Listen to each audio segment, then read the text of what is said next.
El sábado pasado abrí Strava para comprobar mi propio recorrido y vi que Ariadna tenía una actividad privada a las 6:12 de la mañana, aunque me había jurado que iba a descansar.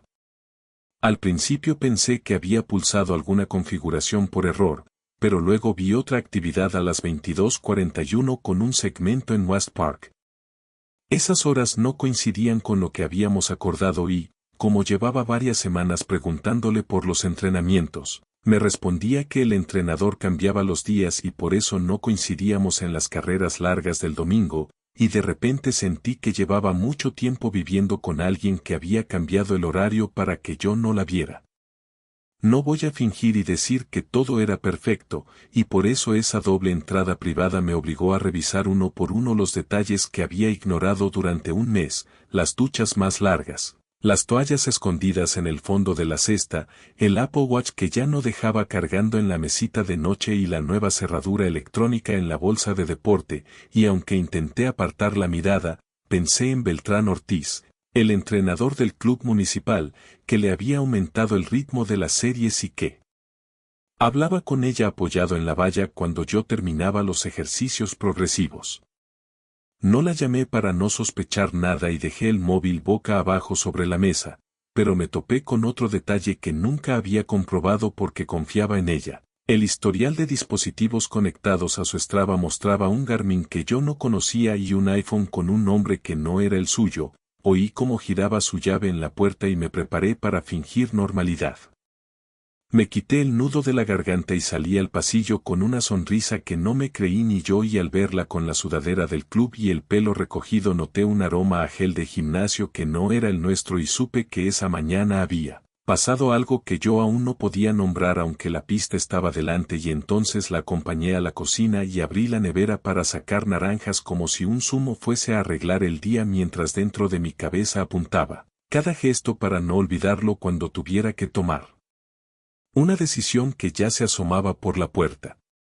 La historia comenzó 3 días después, cuando decidí comprobar si esos mensajes privados eran un caso aislado o una tendencia habitual. Así que abrí Strava Web en mi ordenador portátil del trabajo y entré en el panel de privacidad, al que muchos nunca acceden, y vi que Ariadna había pasado de compartir todo con sus seguidores a ocultar todo, excepto 2 cuentas concretas que yo no conocía, y una de ellas tenía el atractivo nombre de Ortiz Running Lab, y al ver ese nombre, me di cuenta de que no era la cuenta oficial del club municipal ni la cuenta personal de Beltrán, sino algún tipo de seudónimo que alguien utiliza para no mezclar las cosas.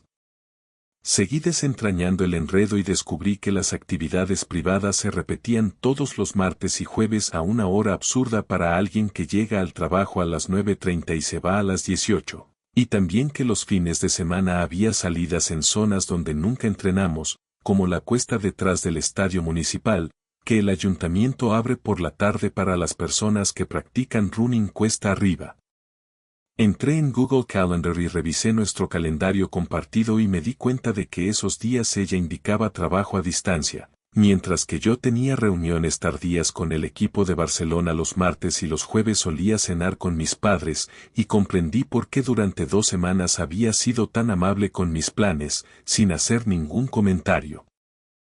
No me precipité a sospechar de ella, porque no quería cruzar la línea y luego arrepentirme, pero hice una cosa concreta para saber si me estaba volviendo paranoico o si había algo serio. Instalé en mi teléfono móvil una aplicación para compartir la pantalla y proyectar en el televisor las rutas del club, y le propuse que viéramos juntos los resultados de la liga de 10 kilómetros con la excusa de apoyar a los compañeros de equipo.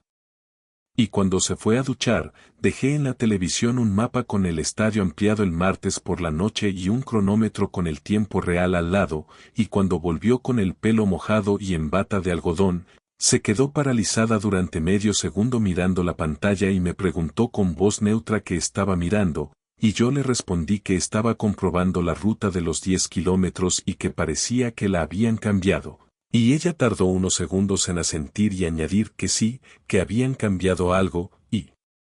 entonces me di cuenta de que estaba improvisando. Al día siguiente, decidí ir al estadio con mis viejas zapatillas Pegasus para que no me reconociera por las Vaporfly rojas que siempre uso, y me senté en la tribuna superior, detrás de la curva, cuando el sol se ponía y se encendían las luces, y vi a Beltrán con su cronómetro y 4 chicas corriendo en línea recta, y ella estaba entre ellas con una camiseta azul oscuro sin número, y al cabo de un rato, cuando en teoría había terminado el entrenamiento, ellos se quedaron sentados en la tribuna inferior con una botella de agua que compartían entre ellos y gestos de complicidad que no vi con los demás, y me tragué el orgullo y me quedé inmóvil, porque quería verlo todo con claridad y no a través del prisma de mis celos. Y cuando ella apoyó la cabeza en su hombro por un momento, el mundo se redujo para mí, como si me hubieran atado el pecho con una cinta elástica, y entonces Beltrán le hizo un gesto de tranquilidad con la mano. Y ella sonrió y lo miró como no había visto en casa desde hacía varias semanas. No me acerqué para montar una escena, porque eso no habría servido de nada, salvo para armar jaleo, y además quería escuchar, y fue una suerte, porque cuando bajaron las escaleras, Beltrán le recordó en voz baja el plan del jueves en el mirador de la ladera, si hacía viento, y ella dijo con esa facilidad que solo se usa cuando ya hay confianza, que a la misma hora, como siempre, y así dejé de dudar y decidí que esa noche no dormiría, pero tampoco gritaría, porque necesitaba que fuera indiscutible. La confrontación la hice con cabeza fría para no regalarle la excusa de que yo perdía los papeles, así que el jueves por la tarde fingí que me iba a un after work con un compañero y en realidad me quedé en el coche aparcado en batería frente al estadio con el asiento reclinado y un café de máquina, y cuando el reloj marcó las 21:48 vi a Ariadna entrar por la puerta lateral sin bolsa de material y con una sudadera que no era del club sino lisa gris, y a los 2 minutos apareció Beltrán por él.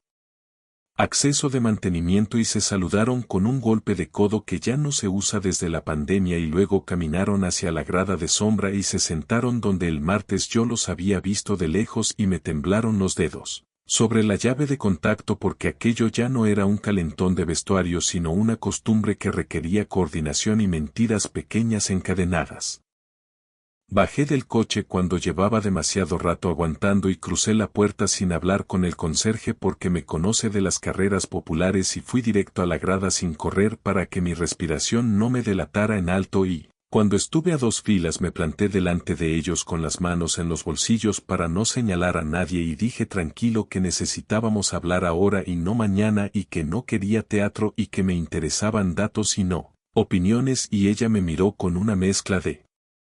susto y rabia contenida, como cuando te pillan en algo que aún no has acabado de construir en tu cabeza, y Beltrán hizo el gesto típico del que cree que puede mediar y le pedí que no hablara porque esto iba con mi esposa. Ariadna intentó la primera salida de emergencia que usa cualquiera cuando no está preparada, dijo que nada era lo que parecía y que había venido a hablar de su plan de entreno y que se sentía presionada por mis preguntas constantes, y yo respiré hondo para no subir el tono y saqué el móvil para abrir Strava en su perfil con mi cuenta de seguidor antiguo y le enseñé el listado de privados en horas en las que ella decía estar trabajando, y añadí que había visto la cabeza apoyada en el hombro y que tenía el derecho mínimo a saber qué estaba pasando de verdad porque llevábamos suficientes años juntos como para no tener que inventar medias verdades. Ella respondió con la segunda salida. La culpa difusa dijo que yo me había alejado con mis proyectos y que me había vuelto controlador, y que si miraba Strava era porque yo había dejado de escuchar cuando contaba su día y que por eso buscaba en otros ojos lo que en casa se había apagado, y yo noté el golpe y me lo tragué porque no quería convertir aquello en un intercambio de reproches que se eterniza, y repetí sin gritar que necesitaba hechos, y ella entonces dejó de jugar a los bordes y soltó la frase que parte a cualquiera. Dijo que con Beltrán había conexión y que habían cruzado límites hace 2 semanas y que no me lo había dicho porque pensó que sería un error del que podría volver, pero que se le había ido de las manos, y cuando oí eso me senté 2 asientos atrás porque las rodillas me flojearon y necesitaba tierra firme para no caer. Beltrán por fin abrió la boca y soltó una justificación de manual. Dijo que lo que había pasado era responsabilidad de los dos y que su intención era profesional, y yo le clavé la mirada y le recordé que su responsabilidad Profesional incluía no acostarse con la atleta a la que entrenaba ni quedar fuera del horario ni usar un alias para ver sus privados y él intentó replicar pero le corté con un gesto y le dije que a partir de ese momento, cualquier contacto con Ariadna sería por vías formales y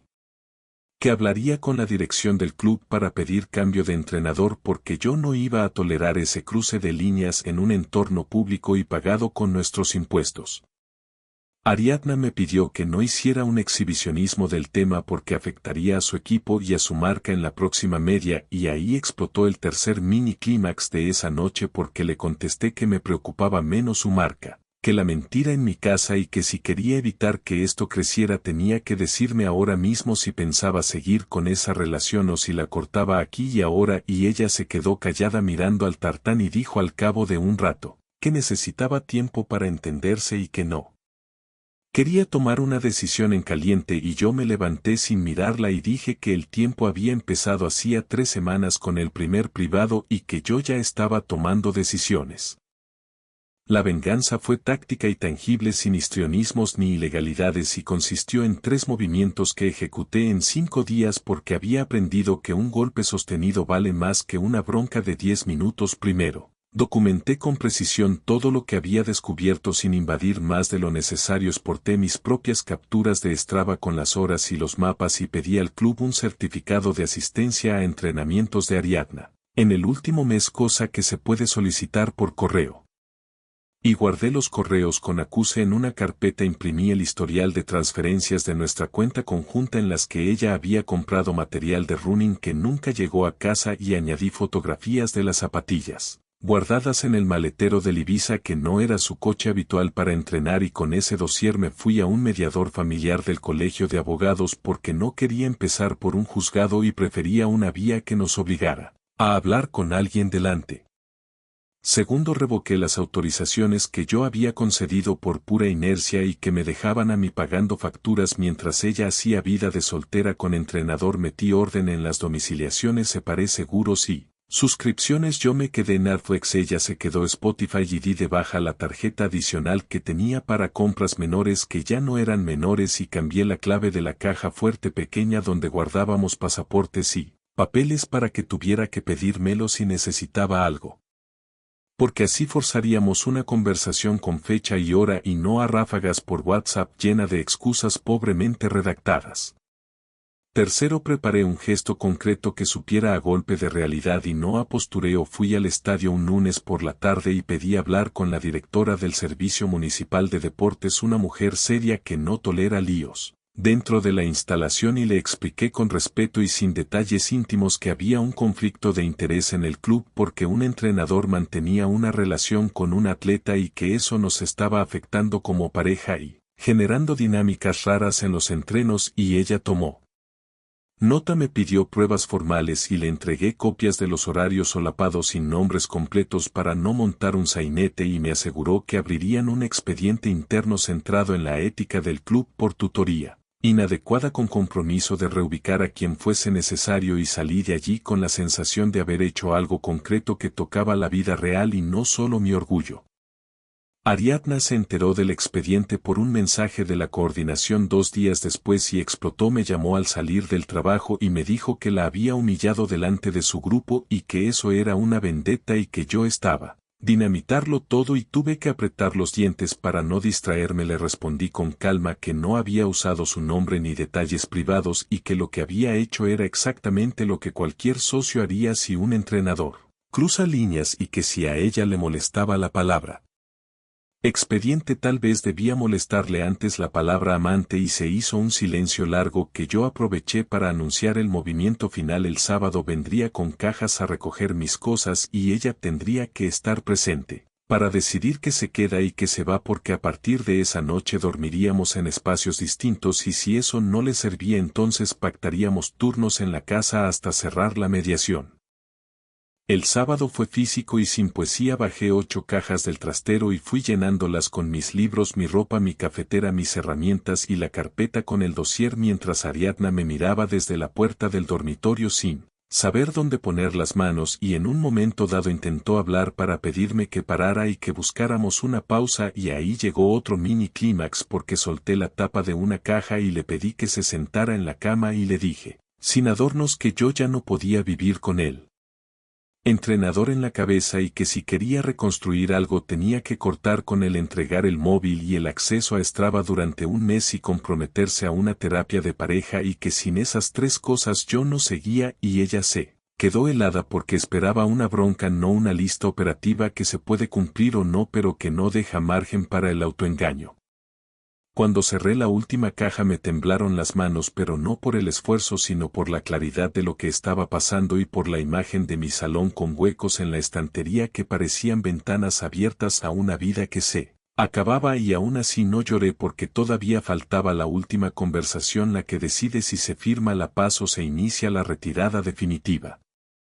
La última conversación la tuvimos en la mesa del comedor un martes a las 9:20 con los platos ya recogidos y sin música de fondo porque no quería nada que nos distrajera. Me senté frente a Ariadna con un cuaderno y un bolígrafo y empecé por el principio para no dejarnos llevar por las ramas. Le dije que había pasado de la rabia al dolor y del dolor a la aceptación de que algo se había roto y que no iba a vivir en la fase pegajosa del reproche eterno y que por eso necesitaba escuchar si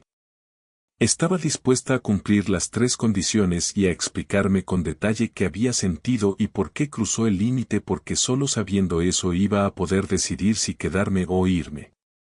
Ella respiró hondo y habló sin llorar y sin teatralizar. Dijo que llevaba meses sintiéndose invisible en casa porque yo estaba absorbido por un proyecto y que la comunidad del club la había sostenido y que con Beltrán se había sentido vista y fuerte y que cuando se dio cuenta de que la fuerza se le iba a un lugar que no era sano ya iba tarde y que el primer contacto íntimo fue en el coche y que se detuvieron casi al empezar y que luego vinieron semanas de mensajes y quedadas breves en el estadio. Y que lo que había pasado no había sido un accidente sino una elección mala que ahora veía con nitidez y que no sabía si podía desengancharse de esa energía sin ayuda y que aún así quería intentarlo. Le recordé la lista y ella dijo que la terapia la aceptaba sin condiciones y me pidió 2 días para pensarlo de entregar el móvil y el acceso a Strava porque le parecía invasivo y ahí hubo un choque fuerte porque para mí no era un capricho, era la única manera de construir confianza básica y llegamos a un punto muerto hasta que propuse una alternativa intermedia que no me hace sentir detective ni a ella prisionera, un historial semanal auditado por una tercera persona, la terapeuta, que verificara horarios y ubicaciones sin darme a mí detalles y así no habría tentación de convertir mi vida en un control de fronteras permanente.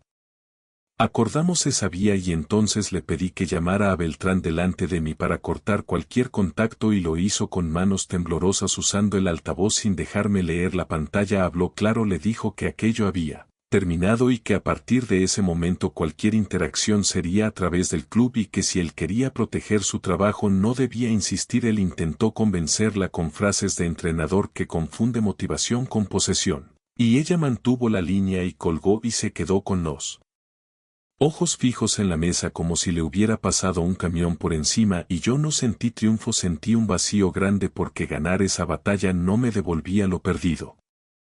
Cerramos la noche con 2 acuerdos prácticos que suenan fríos pero son necesarios: reparto de gastos por mitad mientras dure la mediación y turnos en la casa si yo decido mudarme temporalmente a casa de mi hermano que ya me había ofrecido un cuarto, y también pusimos fecha para la primera sesión de terapia el jueves a las 7:30 y ahí fue cuando pensé que quizá había una posibilidad mínima de reconstrucción, pero me duró poco porque al acostarnos cada uno en un cuarto distinto recibí un mensaje anónimo con una captura de pantalla de un chat que no supe si era reciente o antiguo y que decía: quedamos donde siempre después de las series, y se me heló la sangre porque no podía confirmar la fecha y eso volvía a abrir la herida que acabábamos de cerrar con alfileres. La resolución llegó en la terapia una semana después cuando pusimos todo sobre la mesa sin maquillaje. La psicóloga fue directa y nos explicó que en un mes podríamos saber si había voluntad suficiente para reconstruir o si lo más honesto era separarnos, y nos pidió gestos concretos. El primero fue que Ariadna autorizara al club a cambiarla de grupo y de entrenador de forma inmediata y lo hizo esa misma tarde y me envió la confirmación oficial el Segundo fue que durante ese mes el móvil quedara cada noche en la cocina cargando y el Apple Watch se quedara apagado después de las 9 y el tercero fue que definiéramos un plan de citas sencillas sin hablar del tema para comprobar si aún quedaba algo de nosotros que no fuese la crisis y aceptamos los tres. Yo hice mis deberes, también le mostré mi agenda para que viera mis horas reales de trabajo y dejé de llevarme el portátil al dormitorio y empecé a salir a correr con el grupo B de veteranos del club al que nunca había querido unirme por orgullo y terminé descubriendo que no me venía mal escuchar a gente que había pasado por lo mismo y que hablaba en voz baja sin morbo y sin panfletos, y en ese mes hubo días buenos y días malos y uno pésimo que fue cuando me crucé con Beltrán a la salida del estadio y se me acercó para decir que lamentaba el daño y que se apartaba y que no había buscado destruir nada, y no le contesté porque no me debía a él sino a mí mismo, y lo único que hice fue seguir andando con las manos en los bolsillos y el pulso acelerado.